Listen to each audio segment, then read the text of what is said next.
여러분들이 다 잘 알고 계시겠지만 이 요한계시록은 아시아에 있는 7교회에게 쓴 요한의 편지입니다. 그 편지의 내용은 묵시 문학의 형식을 갖고 있기 때문에 그냥 읽어서는 그 편지의 내용이 어떠한 내용을 담고 있는지를 쉽게 파악하기 어려운 그러한 형식으로 되어져 있죠. 그렇다면 요한은 쉽게 쓸 수도 있었을 텐데 왜 이 묵시 문학을 통하여 이 요한계시록의 내용을 썼을까요? 그 이유는 그때 당시의 상황을 우리가 보면 알 수 있습니다. 황제 숭배를 요구하는 때였고 황제 숭배의 요구에 응하지 않으면 핍박을 받을 수밖에 없는 시대였습니다. 특별히 기독교는 하나님만을 유일한 신으로 인정하는 종교이기 때문에 황제 숭배를 거부하였습니다. 공식적인 종교로도 인정받지 못한 기독교가 황제 숭배까지 거부하니 얼마나 많은 박해가 그들에게 있었겠습니까? 그리고 하나님은 요한을 통해 그 핍박받는 기독교인들을 위로하기 원하셨고 요한계시록을 통하여서 너희를 하나님이 보호하시고 끝내 로마는 망할 것이고 너희가 승리할 것이라는 이 메시지를 요한계시록을 통해 주는데 이것을 매 주일마다 함께 읽었습니다. 앞에서 누군가가 읽으면 그것을 들었고 그것을 또 듣고 그 삶을 한 주간에 또 살아가는 것이죠. 그래서 요한계시록 1장 3절에 그 예언의 말씀을 읽는 자와 듣는 자와 지키는 자는 복이 있다. 그게 바로 이 말씀입니다. 그런데 그 말씀을 읽는데 이것이 그냥 그대로 내용이 전해진다면 어떻게 될까요? 그러면은 더 큰 고통과 핍박이 있었겠죠. 로마가 더 이 기독교를 못 살게 굴었을 겁니다. 그렇기 때문에 그 내용을 드러나지 않게 감추기 위한 묵시 문학을 선택하게 되었습니다. 그래서 그것을 듣는 그 그리스도인들, 기독교인들은 그것을 이해하지만 그 내용을 잘 모르는 다른 사람들이 들었을 때는 그것이 무슨 내용인지를 잘 알아듣지 못하는 이 묵시 문학을 선택해서 쓸 수밖에 없었던 것이죠. 그리고 그 내용은 우리가 지난 시간까지 봤던 것들을 보면은 세 가지 심판의 내용이 나옵니다. 먼저는 7교회의 상태, 그들의 신앙에 대해서 책망과 칭찬을 하였고, 그리고 이 세상에 있을 세 가지 심판을 말씀하시죠. 7인과 7나팔과 7대접에 대한 심판을 말씀하십니다. 이것은 말씀 들었다시피 순차적으로 오는 심판이 아니라 똑같은 심판을 여러 각도에서 다르게 보는 그 심판을 이야기하는 겁니다. 또한 그 심판은 하나님이 직접 그 심판을 주시는 것이 아니라 사람들이 욕심, 탐욕, 개인의 이기심과 하나님의 창조와 대항되는 그러한 체제 속에 살아가는 그들로 인하여서 일어나는 여러 가지 좋지 못한 그러한 일들이 전쟁이라던가 기근이라던가 지진과 기상이변 여러 가지 것들을 하나님이 심판의 도구로 사용하시는 거죠.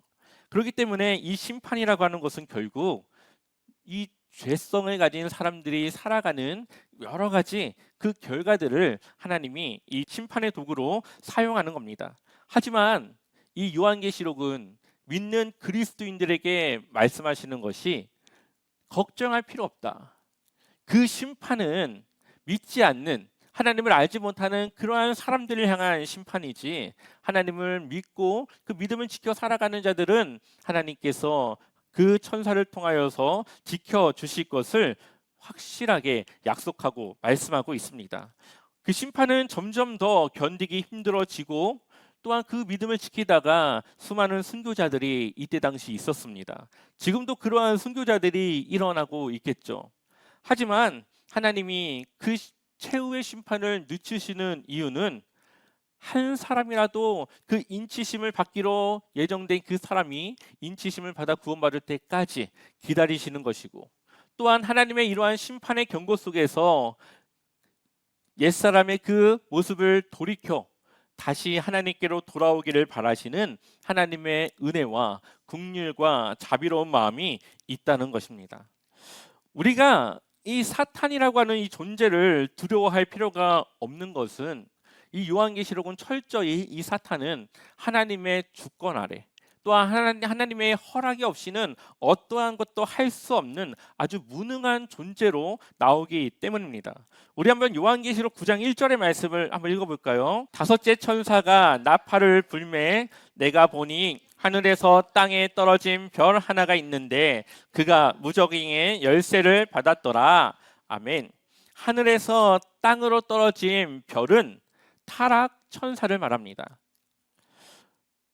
즉 타락 천사는 이 사탄을 의미하는 것이죠. 그리고 이 사탄에게 하나님은 무적행의 열쇠를 줍니다. 무적행이라고 하는 것은 끝없는 이 땅으로 들어가는 그러한 공간을 말하는데 앞으로 이 사탄이 영원히 같이 그러한 감옥과도 같은 것입니다. 근데 그것에 대한 열쇠를 주었다고 하는 것은 이 사탄에게 이 악한 세력에 대한 권세를 주셨다라는 거죠. 여기서 우리는 사탄이 그 권세를 받았다는 것에 집중하기보다는 그 권세를 줄 수도 있고 뺏을 수도 있고 그 권세에 대한 제한을 둘 수 있는 분은 하나님이라는 것을 우리는 알 수 있습니다. 사탄은 하나님께 그러한 권세를 받았기 때문에 지금 이 세상에서 그러한 악한 세력을 움직일 수 있는 그러한 힘을 얻은 것이죠. 그런데 왜 하나님은 그 권세를 사탄에게 주셨을까요? 우리는 세 가지로 이해해 볼 수 있습니다. 첫 번째는 믿는 자와 믿지 않는 자, 하나님의 인치심을 받은 자와 받지 못한 자를 구별하기 위한 하나님의 방법입니다. 또한 둘째는 심판의 경고, 이러한 악한 세력의 그 심판을 통하여서 회개하길 바라시는, 하나님께 돌아오길 바라시는 하나님의 마음이 있습니다.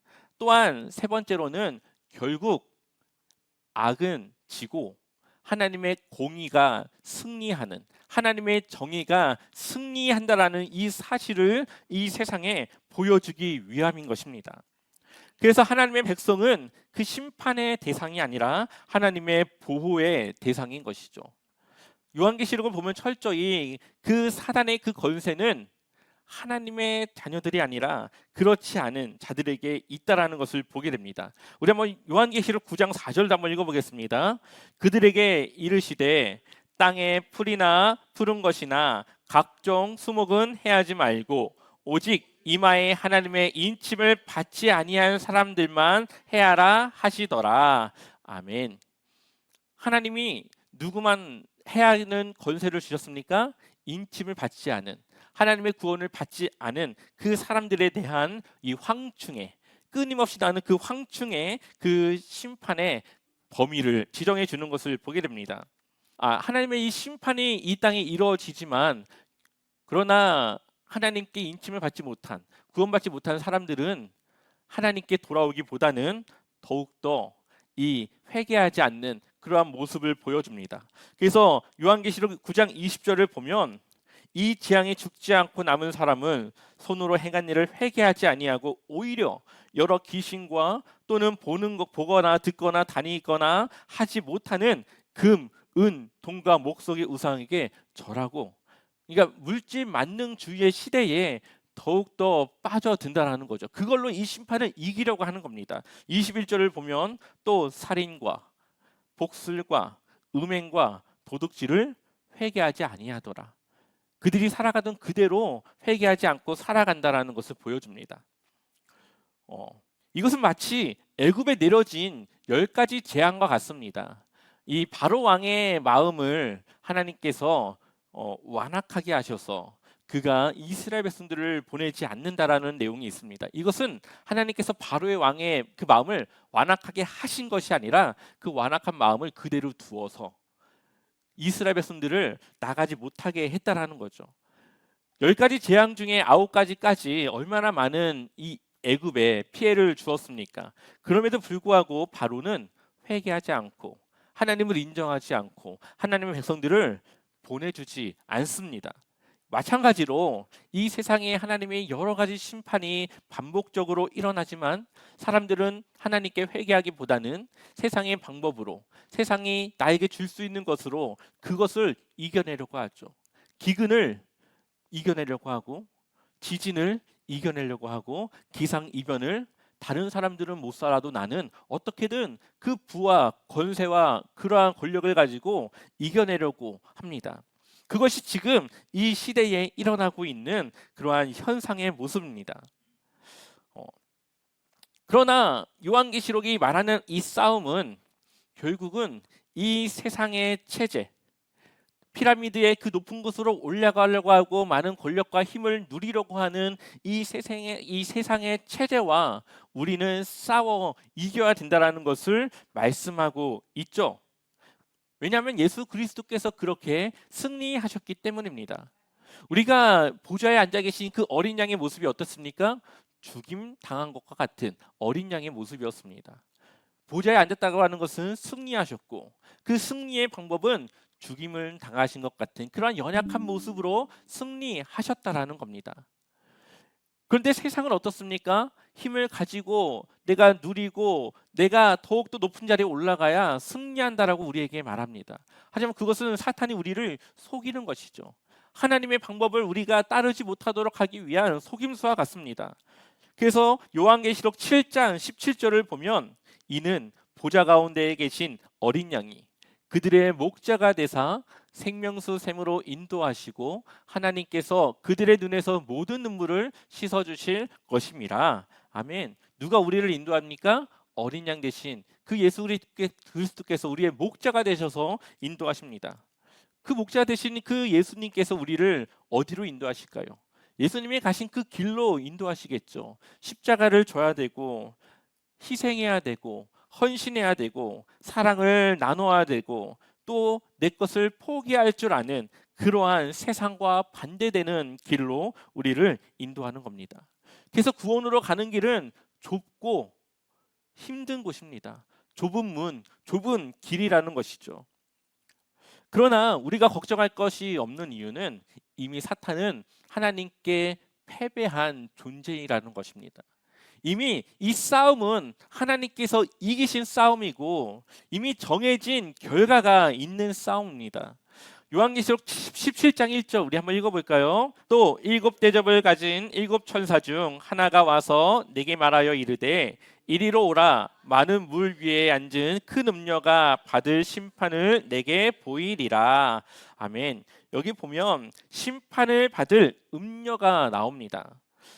여기서 말하는 음녀는 5절에 보면 바벨론이라고 말하고요. 조금 더 그 여인에 대한 묘사를 자세하게 보면요. 17장 3절에 그리고 그 천사는 성령으로 나를 휩싸서 빈들로 데리고 갔습니다. 나는 한 여자가 빨간 짐승을 타고 앉아 있는 것을 보았는데 그 짐승은 하나님을 모독하는 이름으로 가득하였고 머리 7과 뿔 10개가 달려 있었습니다. 아멘.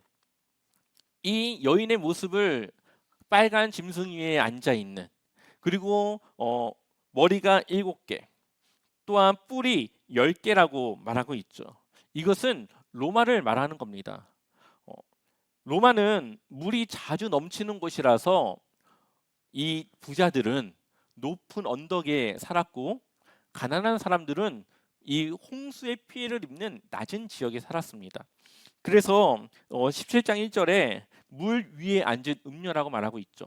또한 우리가 방금 보았던 이 3절에서 머리 7은 7 언덕을 말합니다. 로마는 언덕이 있었고 그런 7산, 이 산 위에 이 로마라고 하는 여신을 최고의 신으로 섬겼는데 그 로마 여신을 지금 표현하고 있는, 로마를 대표하고 있는 그 우상을 표현하고 있는 것입니다. 또한 뿔 10개는 흔히들 로마의 10명의 왕을 이야기한다라고 봅니다. 물론 그 시작이 어디에서부터 어디까지 10명을 잘라야 될지는 조금 논쟁이 있지만 어쨌든 로마의 황제 10명을 의미한다라고 이해를 하죠. 또한 여기서 말하는 7머리 7은 완전한 권력과 완전한 이 힘과 이 권세를 의미합니다. 그래서 17장 9절을 보면은 여기에 지혜를 가진 마음이 필요하다. 머리 7은 그 여자가 타고 앉은 7산이요 또한 7왕이다. 이것을 해석을 해주죠. 7머리는 7산이고 로마에 있는 7산이고 왕, 이 왕의 이것을 말합니다. 우리가 읽어보진 않겠지만 그 위에 여덟 번째 왕도 나오지만 결국 그 왕도 멸망할 것이다라고 말합니다. 로마가 위대한 것 같고 영원할 것 같고 누구도 이 로마를 어떻게 할 수 없는 아주 강력한 나라인 것 같지만 이 로마가 하나님이 정하신 그 기간 동안에만 그것을 누리는 것이지 그것을 끝나면은 아무것도 아닌 그러한 나라가 될 것이라고 말씀하고 있는 것이죠. 그리고 일곱 교회는 지금 이러한 로마와 대항하고 싸워야 되는 겁니다.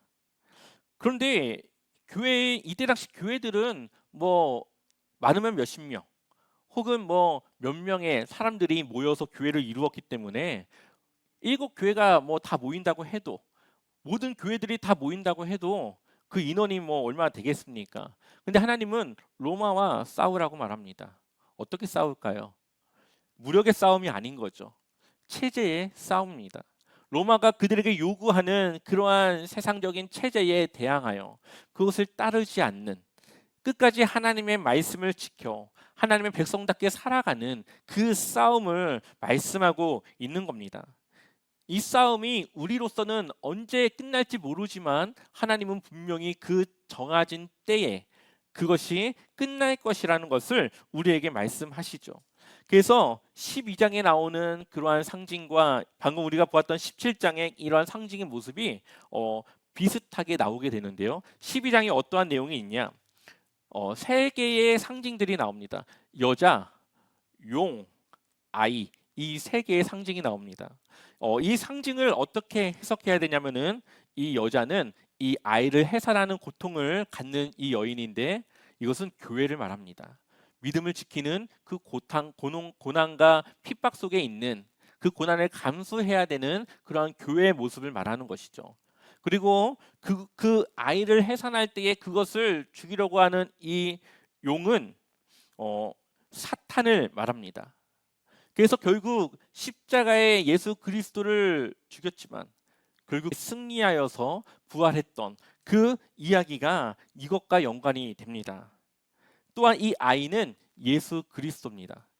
우리 한번 요한계시록 12장 5절 말씀 한번 읽어볼까요? 여자가 아들을 낳으니 이는 장차 철장으로 만국을 다스릴 남자라. 그 아이를 하나님 앞과 그 보좌 앞으로 올려가더라. 아멘. 그 아이가 하나님의 보좌 안에 앉아 있죠. 예수 그리스도를 말하는 겁니다. 그래서 교회와 사탄은 여자와 용으로 상징하고 있지만 예수님은 상징이 아니라 한 사람의 모습으로 그냥 그대로 표현을 하고 있습니다. 그래서 그 다음에 12장 7절을 보니까 하늘에 전쟁이 있으니 미가엘과 그의 사자들이 용과 더불어 싸울세 용과 그의 사자들도 싸우나 8절에 이기지 못하여 다시 하늘에서 그들이 있을 곳을 얻지 못한지라. 이미 싸움에서 마귀는 사탄은 졌습니다. 이미 진 존재입니다. 그리고 그가 마지막 발악을 하게 되는데요. 우리 한번 9절 읽어볼까요? 큰 용이 내쫓기니 옛뱀 곧 마귀라고도 하고 땅으로 쫓기니 그의 사자들도 그와 함께 내쫓기니라. 아멘.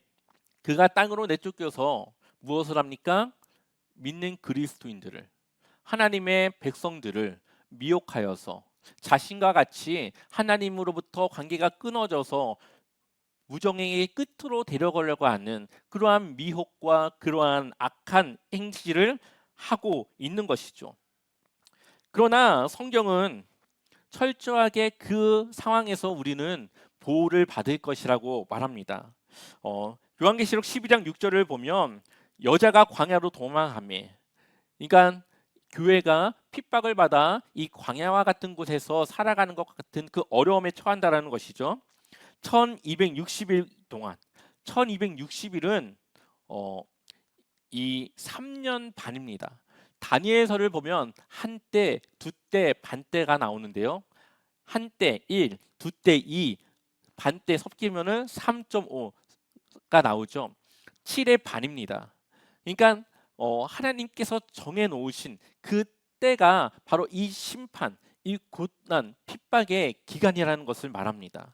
그래서 이 다니엘서에서 말한 것과 지금 요한계시록에서 말한 이 1260일은 동일한 시간을 지금 말하고 있는 것이죠.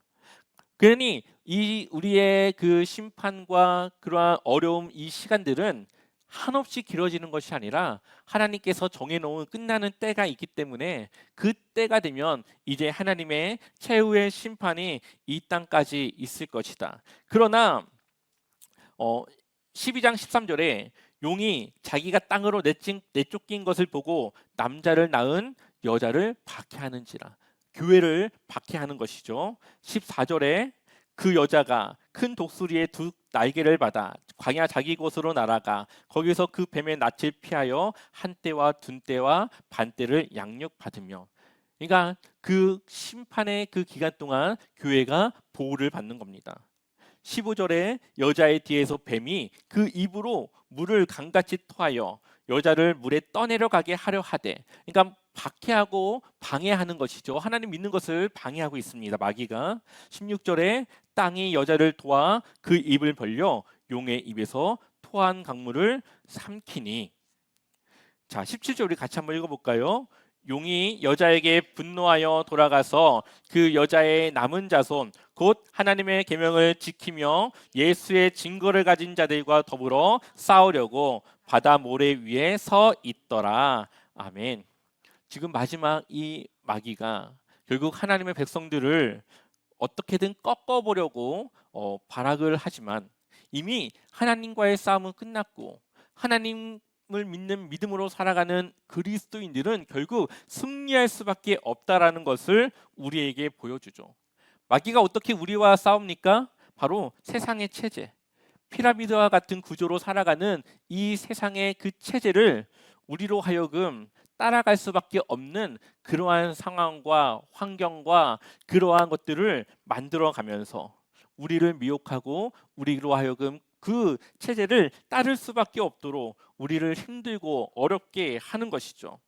그러나 우리는 하나님을 믿는 그 믿음으로 살아가야만 우리가 승리한다라는 이 사실을 기억하여서 그러한 세상의 체제에 우리가 속아서는 안 되는 겁니다. 예수 그리스도께서 죽임당하신 것 같은 어린 양의 모습으로 보좌에 앉아 있다는 사실을 우리는 늘 기억해야 되는 것이죠.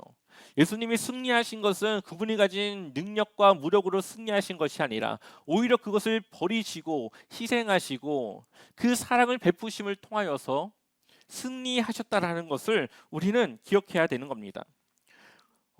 18장은 결국은 이 모든 것이 하나님의 심판 앞에 있음을 우리에게 보여줍니다. 우리 한번 18장 2절 말씀 읽어보겠습니다. 그는 힘찬 소리로 외쳤습니다. 무너졌다, 무너졌다. 큰 도시 바빌론이 무너졌다. 바빌론은 귀신들의 거처가 되고 온갖 더러운 영의 소굴이 되고 더럽고 가증한 온갖 새들의 집이 되었구나. 아멘. 바벨론이 무너졌다라고 하는 것은 로마가 무너졌다라는 거죠.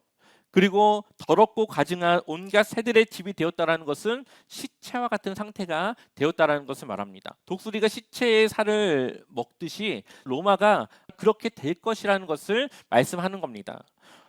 요한계시록이 쓰여질 당시의 로마는 거대한 제국이었습니다. 이때 당시 로마 도시에 100만 명의 사람들이 살고 있었죠. 100만 명이라고 하면은 이때 당시에는 굉장히 큰 도시였습니다. 먹을 것이 부족해서 자신들이 정복한 아프리카라던가 여러 나라의 곡식들을 약탈하고 그것을 가지고 와서 사람들에게 그 음식을 제공했고, 또한 그들이 정복한 나라들은 무참히 그것을 폐와 같이 만들어서 결국 로마가 그것을 회복시켜주는 그 은혜를 기다리며 로마만 바라보게끔 만드는 그러한 전략을 사용했습니다. 하지만 그 로마가 결국에는 나중에 인구 3만 명밖에 안 되는 그러한 나라로 바뀝니다. 그렇게 100만 명의 나라를 가졌던 그 나라가 6세기 몇백 년 후에는 아무것도 아닌 보잘것없는 그러한 나라가 되어 버린 것이죠. 지금 우리가 뭐 로마라고 하면은 어떻게 생각합니까? 그냥 옛날 유적이 많은 관광 도시로 생각하지 우리가 뭐 강대국으로 생각합니까? 바로 그 때가 하나님께서 그들에게 허락하신 그 때까지만 그들이 그것을 누리는 것이지, 그 이후에는 아무런 힘을 발휘할 수 없는 그러한 아주 유약한 그러한 나라이고 존재라는 것을 보여주고 있죠. 이 세상의 모든 권력을 가지고 살아가는 사람이라던가 나라라던가 모든 것은 다 정해진 때까지만, 하나님께서 그것을 허락하신 때까지만 그것을 누리는 겁니다. 그런데 그 사람들은 마치 그것이 영원할 것 같이 생각하고 하나님의 자리를 자신이 대체해서 이 세상을 자신이 이끌어 나갈 수 있을 것이라고 그렇게 착각하며 살아가죠. 그것이 바로 마귀가 그들에게 주는 미혹이고 속임수입니다. 그들이 가진 권력과 부가 마치 이 세상을 바꿔놓을 것 같은 그런 힘이 있을 것 같이 그렇게 살아가는 것입니다. 그러나 결국에는 하나님의 심판 앞에 모든 것이 무너지게 되는 것이죠. 18장 8절의 말씀 한번 읽어볼까요? 같이 읽어보겠습니다. 그러므로 하루 동안에 그 재앙들이 이르리니 곧 사망과 애통함과 흉년이라. 그가 또한 불에 살라지리니 그를 심판하시는 주 하나님은 강하신 자이심이라. 아멘. 하나님의 심판이 하루아침에 모든 것을 끝내놓는 것을 보게 됩니다. 그리고 18장 21절을 보니까 이에 한 힘센 천사가 큰 맷돌 같은 돌을 들어 바다에 던져 이르되 큰 성 바벨론이 이같이 비참하게 던져져 결코 다시 보이지 아니하리로다. 하나님께서 그 한순간에 모든 이 바벨론과 같은, 당시에는 로마였고 그 이후에는 여러 강대국과 같은 여러 권력과 힘을 가진 그런 사람들을 이렇게 심판하게 될 것이라고 말하고 있습니다. 또한 6절을 보니까 너희는 그 도시가 준 만큼 도시에 돌려주고 그 도시의 행실대로 갑절로 갚아 주어라. 너희는 그 도시가 섞은 잔에 갑절로 섞어 주어라. 아멘. 이것이 바로 천사에게 하나님께서 명령하는 심판입니다. 여기서 말하는 갑절이라고 하는 것은 두 배라고 하는 뜻도 있고요, 똑같이라고 하는 뜻도 있습니다. 그러니 그 바벨론이 행한 대로, 로마가 그들에게 행한 대로 천사에게 그대로 갑절로 똑같이 그것을 갚아 주어라. 하나님의 심판이 바로 그렇게 임하여지게 되는 것이죠. 악한 일을 한 사람들이 지금은 득세하는 것 같고, 그들이 성공한 것 같고, 그들이 이 세상을 승리할 것 같지만 하나님은 그들이 행한 대로 갑절로 갚으실 것이라고 말하고 있습니다. 우리가 하나님의 이러한 말씀들을 기억하여서 우리는 하나님의 뜻에 맞는 삶을 살아야 되겠죠. 그렇다면 그들이 무엇을 했길래 갑절로 갚습니까? 7절 말씀 같이 읽어보겠습니다. 그 도시가 그렇게 자기를 영화롭게 하고 사치하였으니 그만큼 그에게 고통과 슬픔을 안겨주어라. 그 도시는 마음속으로 나는 여왕의 자리에 앉아있고 과부가 아니니 절대로 슬픔을 맛보지 않을 것이다 하고 말한다. 아멘. 로마는 굉장한 사치를 부리던 그런 나라였습니다. 지금도 로마가 세운 그 건설과 여러 가지 것들을 보면은 이해가 되지 않을 만큼 굉장한 그러한 것들이 있는데요. 그것이 다 어떻게 되었을까요? 사람들의 노동력을 착취했고 그들의 돈을 착취해서 그것을 건설한 것이죠. 그래서 우리가 지금 볼 때는 너무나도 위대하고 정말 대단한 그러한 문명과 그러한 유물이지만 그때 당시 그 사람들에게는 자신의 피를 빨아, 자신의 피를 정말 내어주기까지 그것을 짓고 세우고 그렇게 했던 아주 악한 그러한 일의 결과라는 것을 우리는 보게 됩니다. 우리 한국 드라마 중에 오징어 게임이라고 하는 드라마가 있습니다. 전 세계적으로 아주 열풍을 일으켰던 그러한 드라마인데요. 그 내용을 보면 지금 이 세상의 이 체제를 아주 너무나도 잘 보여주고 있는 것을 보게 됩니다. 세상에서 희망이 없어서 당장 내일 죽음을 맞아도 아무도 모를 것 같은 456명의 사람들이 어느 한 공간에 모아지게 됩니다. 그리고 그곳에서 이제 게임을 통하여서 생존자를 가리게 되는데 한 사람이 죽으면 1억이 적립이 돼요. 그래서 이 나머지 생존자들이 게임을 멈추는 순간 그 적립된 돈을 나눠 갔습니다. 그러니 많은 사람이 죽으면 죽을수록 적립은 더 많아지고 가져가는 돈이 더 많아지겠죠. 처음에는 이 사람들이 사람을 죽이는 것, 사람이 죽는 것에 대한 두려움을 갖습니다. 그런데 돈이 점점 쌓이는 것을 보니까 나중에는 내 옆 사람이 빨리 죽기를 바래요. 점점 사람들의 이 생각이 악해지면서 이제 사람의 생명을 아무것도 아니게 여겨지는 그러한 아주 변화되는 그들의 심리를 이 드라마를 통해 보여주게 됩니다. 처음에는 너무나도 그것이 무서운 것이었지만 나중에는 돈의 노예로 인간다움을 잃어버리는 그러한 모습을 보여주죠. 저는 이러한 모습이 이 세상을 살아가는 대부분의 사람들의 모습이 아닐까 생각을 하게 됩니다. 젊을 때는 정의롭고 좀 더 나은 삶을 원하지만 시간이 지날수록 세상이 원하는 물질 만능주의 시대에 적합한 그에 따른 그것에 나도 편승해서 이 세상에서 무언가를 누리고 싶은 그러한 욕망에 사람들은 점점 변해가게 됩니다. 그래서 인간다움을 잃어버리고 결국은 돈이라면 무엇이든 할 수 있는 그러한 시대가 되어 버리죠. 그러나 우리는 그러한 시대에 싸워 인간다움을 유지해야 되고 하나님이 원하시는 믿음을 지켜 살아가야 됩니다. 그러기 위해서는 직장에서 불의를 따르지 않고 정직과 정의로 내 자리를 지킬 수 있어야 됩니다. 불법과 편법으로 내가 높아지거나 부를 누리기 위한 방법을 취해서는 안 됩니다. 또한 내 것을 나누어서 약자를 돌보는 그러한 헌신과 그 사랑의 이웃사랑의 돌봄이 필요하죠. 그것이 돈이 되었든 시간이 되었든 재능이 되었든 어쨌든 하나님께서 내게 주신 그 달란트를 하나님의 뜻을 위해 사용하는 겁니다. 우리는 그렇게 이 세상과 대항하여 싸우며 그렇게 살아가는 것이죠.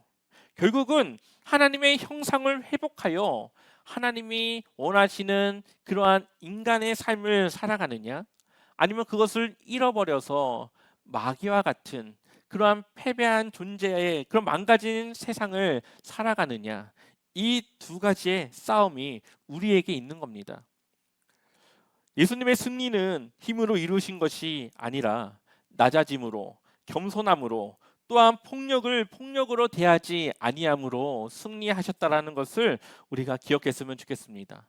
또한 이미 하나님은 승리하셨고 이제는 그 승리가 우리에게 주어질 승리라는 것을 기억하십시오. 그래서 한 주간 여러분의 삶이 세상의 방법이 아니라 하나님의 말씀으로 하나님을 믿는 믿음으로 그렇게 승리하고 그렇게 주님과 함께 동행하는 그런 멋진 삶을 살아가시길 축원합니다.